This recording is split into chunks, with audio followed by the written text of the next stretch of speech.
ओम शांति। ओम शांति। ओम शांति।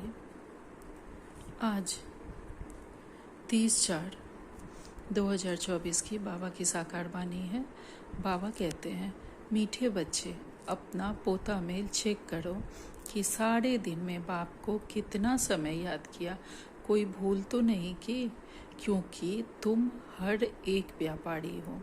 बाबा कहते हैं कि हमें रोज अपना पोता मेल चेक करना है कि पूरे दिन में हमने बाबा को कितना याद किया है, कोई भूल तो हमने नहीं की है। हम सब भी एक व्यापारी हैं। हमें पूरा दिन का अपना देखना है कि हमने क्या बिजनेस किया, कैसे किया, कितना बाबा को याद किया। हमें अपने व्यापार पर पूरी नज़र रखनी है। आज का प्रश्न है, कौन सी एक मेहनत अंतर्मुखी बन करते रहो तो अपार खुशी रहेगी। आज का प्रश्न है, कौन सी एक मेहनत हम सदा अंतर्मुखी बनकर करते रहेंगे तो हमें अपार खुशी रहेगी। उत्तर है, जन्म जन्मांतर जो कुछ किया है, जो सामने आता रहता है, उन सब से बुद्धि योग निकाल सतो प्रधान बनने के लिए बाप को याद करने की मेहनत करो। चारों तरफ से बुद्धि योग हटाए अंतर्मुखी बन बाप को याद करो। सर्विस का सबूत दो तो अपार खुशी रहेगी। बाबा ने आज कहा है, जन्म जन्मांतर हमने जो कुछ किया है उन सारे कर्मों का हिसाब किताब हमारे सामने आता रहेगा, कभी बहुत अच्छे रूप में, कभी बहुत बुरी परिस्थिति के रूप में, लेकिन उन सब से हमें अपना बुद्धि योग निकाल कर हमें सतो प्रधान बनना है। और इसके लिए हमें क्या करना है, सदा बाबा को याद करते रहना है। चारों तरफ से अच्छी बुरी हर तरह की बातों से, परिस्थितियों से अपने को हटाकर अंतर्मुखी बनकर सदा बाबा को याद करते रहना है। जितना जितना हम बाबा को सर्विस का सबूत देते रहेंगे, उतना अपार खुशी होती रहेगी। हमारी सर्विस यही है, बाबा को याद करते रहना, बाबा की सेवा में लगे रहना। ओम शांति।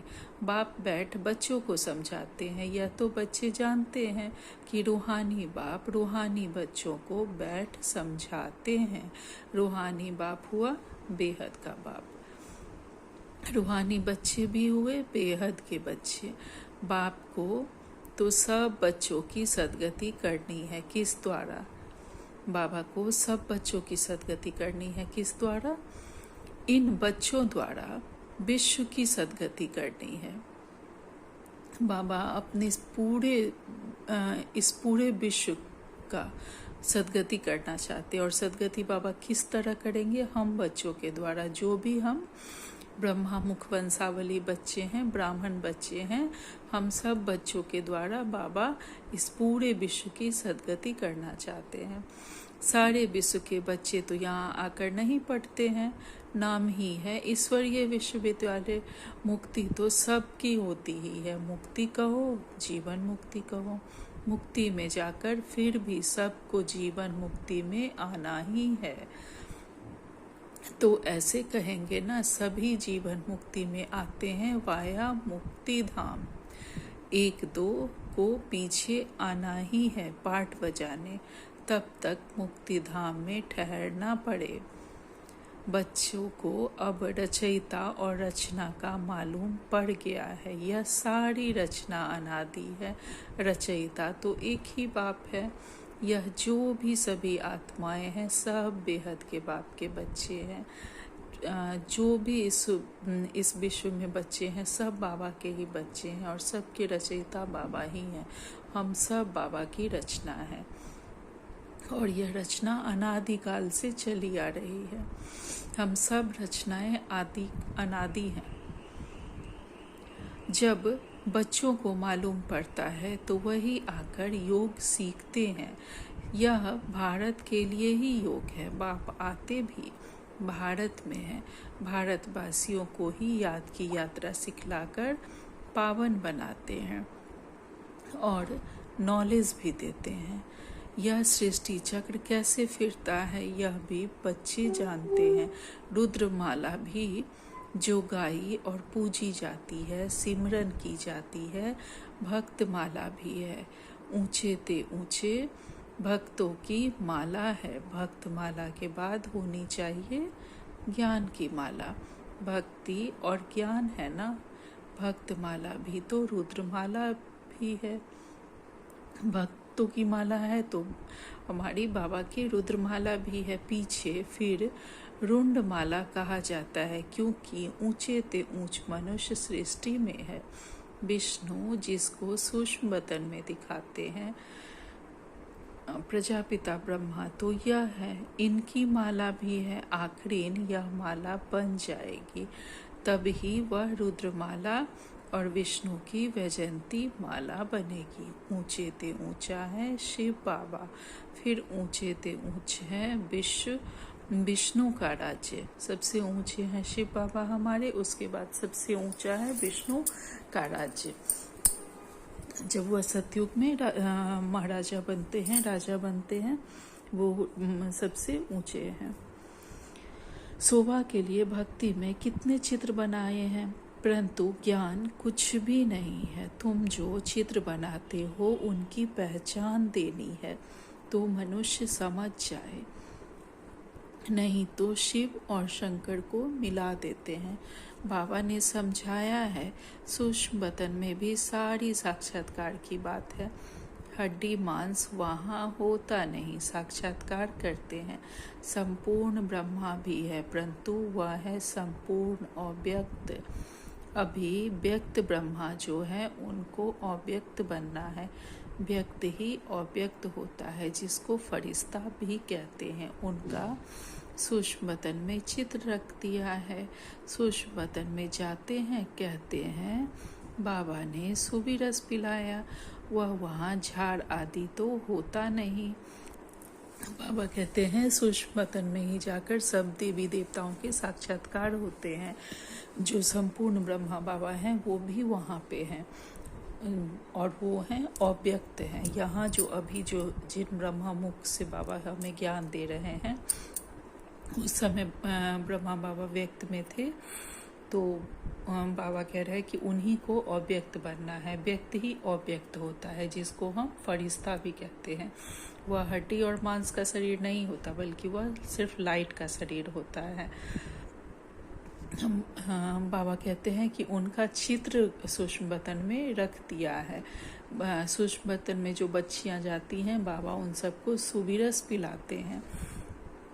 वहाँ तो कोई ये झाड़ आदि की बात है नहीं, बैकुंठ में है। लेकिन ऐसे नहीं कि बैकुंठ से ले आकर पिलाते होंगे। यह सब सूक्ष्म बदन में साक्षात्कार की बातें हैं। अब तुम बच्चे जानते हो कि वापस घर जाना है और आत्म अभिमानी बनना है। मैं आत्मा अविनाशी हूँ, यह शरीर विनाशी है। आत्मा का ज्ञान भी तुम बच्चों में है। वे तो आत्मा क्या है यह भी नहीं जानते। ये आत्मा का ज्ञान हम बाबा के बच्चे ही जानते हैं। जो लौकिक वाले हैं, जो भक्ति मार्ग के बच्चे हैं बाबा के, वो तो नहीं जानते कि आत्मा क्या है। उन लोगों को यह मालूम नहीं कि कैसे उनमें 84 जन्मों का पार्ट भरा हुआ है। यह नॉलेज सिर्फ पाप ही देते हैं। अभी भी नॉलेज देते हैं, तमो प्रधान से सतो प्रधान भी बनाते हैं। बस यही पुरुषार्थ करते रहो। हम आत्मा है, अब परमात्मा से योग लगाना है।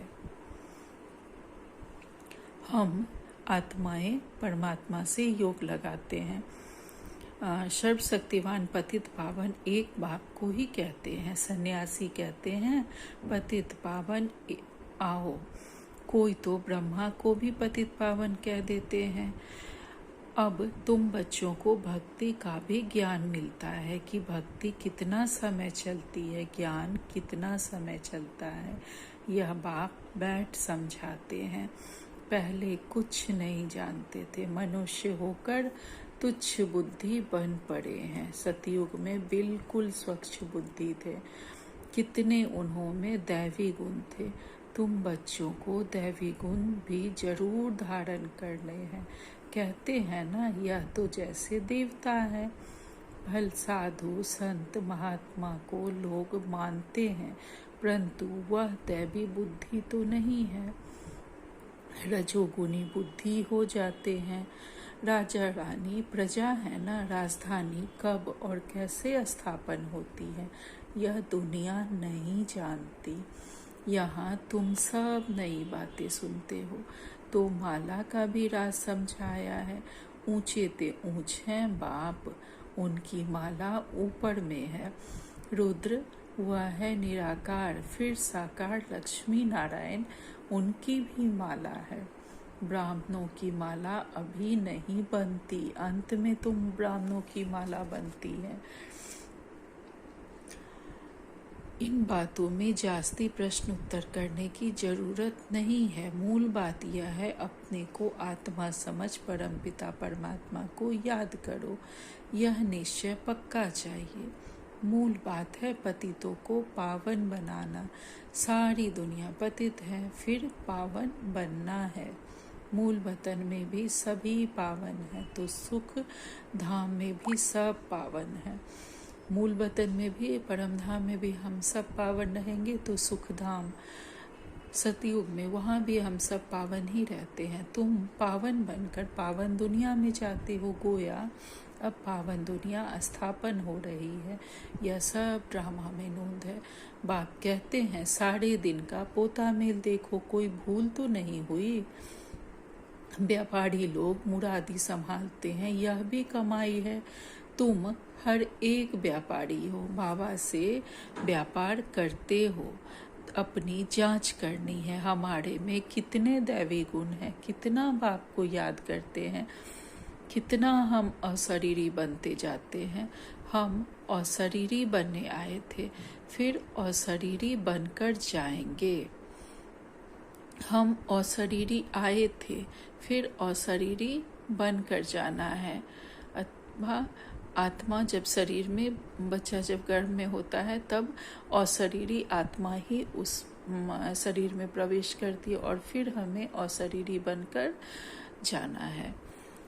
अभी तक सब आते ही रहते हैं, बीच में जाना तो एक को भी नहीं है। जाना तो सबको इकट्ठा है। भल खाली सृष्टि नहीं रहती। गायन है, राम गयो रावण गयो, परंतु रहते दोनों हैं। रावण संप्रदाय जाता है तो फिर लौट कर नहीं आता, बाकी यह बच जाते हैं। यह भी आगे चलकर सब साक्षात्कार होना है। एक बार जब रावण संप्रदाय समाप्त हो जाता है तो फिर वह आधा कल तक लौट कर नहीं आता है। कुछ जो बच जाते हैं उन्हीं के द्वारा फिर सतयुग की स्थापना होती है। आगे कहते हैं बाबा, यह भी आगे चलकर सब साक्षात्कार होना है। यह जानना है कि नई दुनिया कैसे स्थापना हो रही है, पिछाड़ी में क्या होगा। यह भी हमें साक्षात्कार होगा कि नई दुनिया की स्थापना कैसे होगी, पीछे क्या होगा, क्या विनाश होगा, कैसे होगा। ये भी बाद में सब बच्चों को जो बाबा के होंगे, बाबा जिनको साक्षात्कार करवाना चाहेंगे, उनको विनाश का भी साक्षात्कार होगा, स्थापना का भी साक्षात्कार होगा। आगे कहते हैं बाबा, फिर सिर्फ हमारा ही धर्म रह जाएगा। सतयुग में तो तुम राज्य करेंगे, कलयुग खत्म हो जाएगा, फिर सतयुग को आना है। अभी रावण संप्रदाय और राम संप्रदाय दोनों है, अर्थात जो बाबा के ब्राह्मण बच्चे हैं उनके द्वारा राम संप्रदाय की भी स्थापना हो रही है। तो रावण संप्रदाय भी अभी कलयुग जो है, जो भक्ति मार्ग में है, उनके द्वारा रावण संप्रदाय भी चल रहा है और बाबा के बच्चों के द्वारा राम संप्रदाय भी है। संगम युग पर ही यह सब होता है। अभी तुम यह सब कुछ जानते हो। बाप कहते हैं जो बाकी जो कुछ राज है वह आगे चलकर धीरे धीरे समझाते रहेंगे। बाबा हर बात हमें धीरे धीरे बताते रहेंगे। जो रिकॉर्ड में नोंद है वह खुलते जाएंगे, तुम समझते जाएंगे। इन एडवांस कुछ भी नहीं बताएंगे।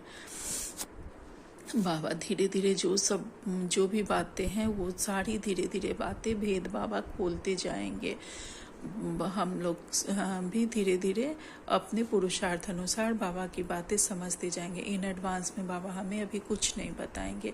यह भी ड्रामा का प्लान है। रिकॉर्ड खुलता जाता है, बाबा बोलता जाता है, तुम्हारी बुद्धि में यह सब बातों की समझ बढ़ती जाती है। जैसे जैसे रिकॉर्ड बजता जाएगा वैसे वैसे बाबा की मुरली चलती जाएगी। ड्रामा का राज सारा भरा पड़ा है। ऐसे नहीं रिकॉर्ड से सुई उठाकर बीच में रख सकते हैं तो वह रिपीट हो, नहीं वह भी फिर वही रिपीट होगा, नई बात नहीं। बाप के पास जो नई बात होगी वह रिपीट होगी। तुम सुनते और सुनाते जाएंगे, बाकी सब गुप्त है। यह राजधानी स्थापन हो रही है, सारी माला बन रही है। अलग अलग जाकर रजाई में तुम जन्म लेंगे। राजा रानी प्रजा सब चाहिए। यह सब बुद्धि से काम लेना है। प्रैक्टिकल में जो होगा सो देखा जाएगा। जो यहाँ से जाते हैं वह अच्छे साहूकार के घर में जाकर जन्म लेते हैं। अभी भी तुम्हारी वहाँ बहुत खातिरी होती है। इस समय भी रत्न जड़ित चीजें सबके पास होती है, परंतु उन्होंने इतनी पावर नहीं है। पावर तुम्हारे पास है। पावर तुम्हारे में है। तुम जहाँ जाएंगे वहाँ अपना शो करेंगे। तुम तो ऊंच बनते हो तो तुम जाकर वहाँ दैवी चरित्र दिखाएंगे। आसुरी बच्चे जन्मते ही रोते रहेंगे, गंदे भी होते हैं। तुम तो बड़े कायदे सिर पलेंगे। गंद आदि की बात नहीं। आजकल के बच्चे तो गंद हो पड़ते हैं। सतयुग में ऐसी बात हो न सके। फिर भी है विनयना, वहाँ बास आदि नहीं। जो कहना पड़े अगरबत्ती जलाओ, अर्थात वहाँ कोई गंध आदि नहीं है, किसी तरह की दुर्गंध नहीं है जो हमें कहना पड़े कि अगरबत्ती जलाओ। बगीचों में बहुत खुशबूदार फूल होंगे, यहाँ के फूलों में इतनी खुशबू नहीं। वहाँ तो हर एक चीज़ में 100% खुशबू रहती है, यहाँ तो 1% भी नहीं है। वहाँ तो फूल भी फर्स्ट क्लास होंगे। यहाँ भल कोई कितना भी साहूकार हो तो भी इतना नहीं। अर्थात यहाँ भले कोई कितना भी पैसा वाला होगा फिर भी उतना धनी नहीं होगा जितना सतयुग में जो साहूकार होंगे उतने धनी अभी के कोई भी नहीं हो सकते। वहाँ तो किस्म किस्म की चीज़ें होंगी, बर्तन आदि सब सोने के होंगे। जैसे यहाँ के पत्थर वहाँ फिर सोना ही सोना। रेती में भी सोना होता है। विचार करो कितना सोना होगा जिससे मकान आदि बनेंगे। वहाँ ऐसी मौसम होगी, न सर्दी न गर्मी। वहाँ गर्मी का दुख नहीं जो पंखा चलाने पड़े। उसका नाम ही है स्वर्ग। वहाँ अपार सुख होता है। तुम्हारे जैसा पद्मा पदम भाग्यशाली कोई बनते नहीं। लक्ष्मी नारायण की कितनी महिमा गाते हैं। उनको जो ऐसा बनाते हैं उनकी कितनी महिमा चाहिए। पहले होती है अव्यभिचारी भक्ति, फिर देवताओं की भक्ति शुरू होती है। वह भी भूत पूजा कहेंगे। शरीर तो वह है नहीं। 5 तत्वों की पूजा होती है। शिव बाबा के लिए तो ऐसे नहीं कहेंगे। पूजा करने के लिए कोई चीज वह सोने आदि का बनाते हैं। आत्मा को थोड़े ही सोना कहेंगे। आत्मा किस चीज से बनी हुई है? शिव का चित्र किस चीज से बनाया हुआ है वह झट बताएंगे, परंतु आत्मा परमात्मा किस चीज का बना हुआ है या कोई बता न सके। सतयुग में 5 तत्व भी शुद्ध होते हैं, यहाँ है अशुद्ध। तो पुरुषार्थी बच्चे ऐसी ऐसी ख्यालात करते रहेंगे। बाप कहते हैं इन सब बातों को छोड़ दो, जो होना है वह होगा। पहले बाप को याद करो। चारों तरफ से बुद्धि योग हटाकर मामेकम याद करो तो विकर्म विनाश होंगे। बाबा कहते हैं जो ड्रामा में फिक्स है वह होना ही है, वह होगा ही। इसलिए सब तरफ से बातों को छोड़ दो और सिर्फ बाबा को याद करो। चारों तरफ से बुद्धि हटाकर मामेकम याद करो, तो ही हमारे विकर्म विनाश होंगे। जो कुछ सुनते हो उन सब को छोड़ एक बात पक्की करो कि हमें स्वतो प्रधान बनना है। चाहे चारों तरफ से हम जैसी भी जो भी बातें सुने उन सब से हमें अपना बुद्धि हटाकर सिर्फ हमें यह याद रखना है कि हमें सतो प्रधान बनना है, और बाबा को याद करते हुए बाबा से योग लगाकर हमें अपने विकर्म विनाश करने हैं। फिर सतयुग में जो कल्प कल्प हुआ होगा वही होगा, उसमें फर्क नहीं पड़ सकता। मूल बात है बाप को याद करो, यह है मेहनत, वह पूरी करो। तूफान तो बहुत आते हैं, जन जन्मांतर जो कुछ किया है वह सब सामने आता है। बाबा कह रहे हैं, सबका ध्यान खिंचवा रहे हैं कि तूफान आना ही है और आते ही रहेंगे। बहुत तरह के तूफान परिस्थितियों के द्वारा हमारे लाइफ में आते हैं, लेकिन ये सब वही है जो हम करके आए हैं। जन जन्मांतर हमने जो कुछ किया है वह सब हमारे सामने अभी आएंगे, और इस जन्म में, हमारे इस अंतिम जन्म में हमारे सारे हिसाब किताब चुकतू होने हैं। इसलिए हमें उसमें फंसना नहीं है। चारों तरफ से बुद्धि योग को हटाकर पुरुषार्थ कर हमें बाबा को याद करना है, अंतर्मुखी होकर। आगे कहते हैं बाबा, तो सब तरफ से बुद्धि को हटाकर मेरे को याद करने का पुरुषार्थ करो, अंतर्मुखी होकर। तुम बच्चों को स्मृति तो आई, सो भी नंबरवार पुरुषार्थ अनुसार। सर्विस से भी मालूम पड़ जाता है, सर्विस करने वालों को सर्विस की खुशी रहती है। जो अच्छी सर्विस करते हैं उनकी सर्विस का सबूत भी मिलता है। पंडे बन कर आते हैं, कौन महारथी, घोड़े सवार, प्यादे, वह झट पता पड़ जाता है।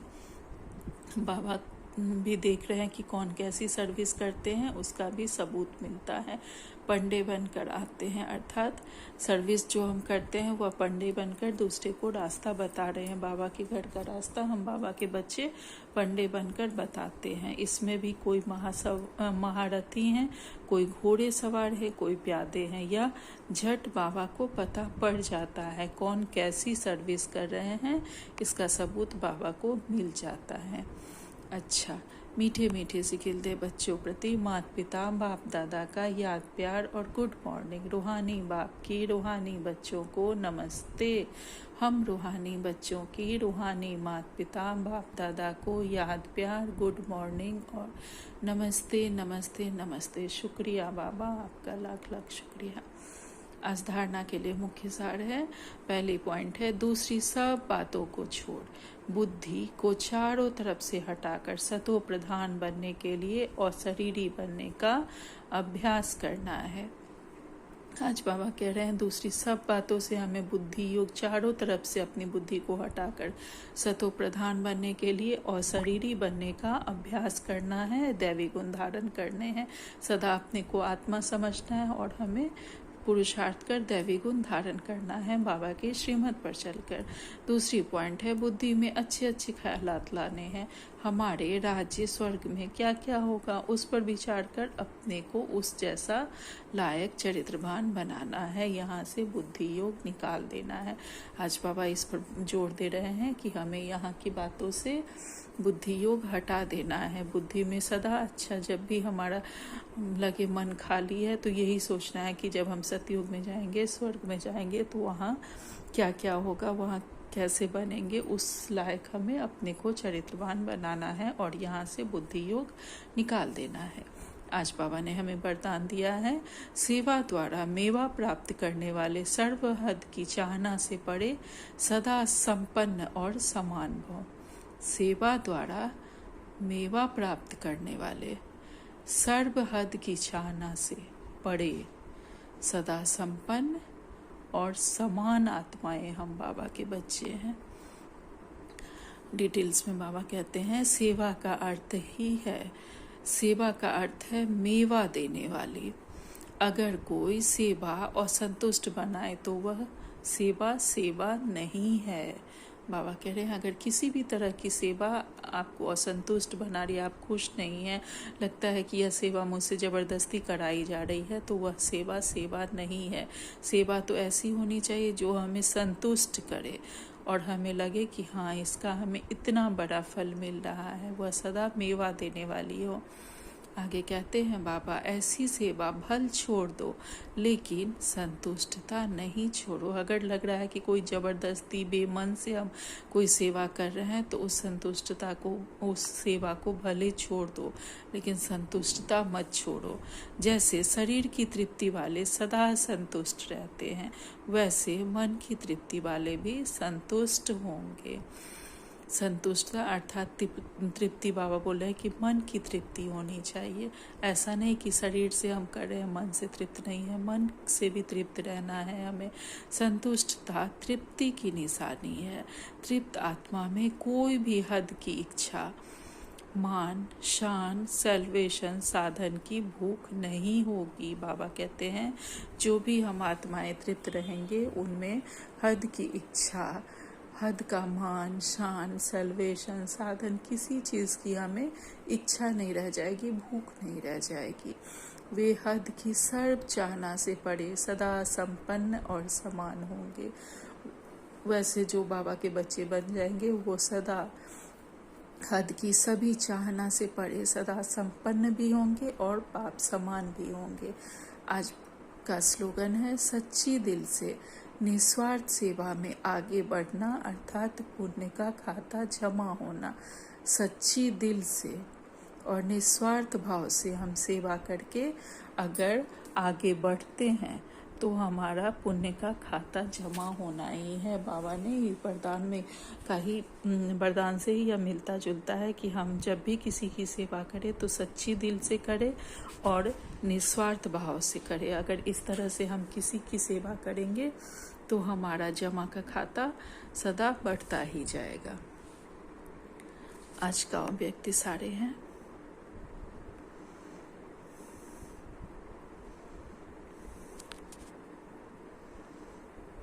आज 30 तारीख का व्यक्ति सारे हैं। जैसे देवियों को यादगार में दिखाते हैं कि ज्वाला से असुरों का संहार किया। असुर कोई व्यक्ति नहीं लेकिन आसुरी शक्तियों को खत्म किया। यह अभी आपकी ज्वाला स्वरूप स्थिति का यादगार है। अर्थात यह जैसे देवियों को दिखाते हैं कि वो असुरों का नाश कर रही हैं, वह असुर कोई राक्षस नहीं था बल्कि हमारे अंदर की ही आसुरी शक्तियाँ थी। तो बाबा कह रहे हैं वही, यह अभी आपकी ज्वाला स्वरूप स्थिति का यादगार है। अभी जो हम ज्वाला स्वरूप स्थिति हमारी रहती है योग में, उसका बाबा बता रहे हैं कि यह यादगार है। अब ऐसी योग की ज्वाला प्रज्वलित करो जिसमें सभी आसुरी कलयुगी संस्कार जलकर भस्म हो जाए। तब संस्कार मिलन की राश होगी और नया संसार आएगा। बाबा कह रहे हैं कि अब हमें बाबा से योग की ऐसी ही प्रचंड ज्वाला जलानी है जिसमें सारे आसुरी और कलयुगी संस्कार समाप्त हो जाए। तभी नए संस्कार भी हमारे में आएंगे और नए संसार का भी निर्माण होगा और हमारे संस्कारों के मिलन की भी रास होगी। अच्छा, ओम शांति, ओम शांति, ओम शांति। शुक्रिया बाबा।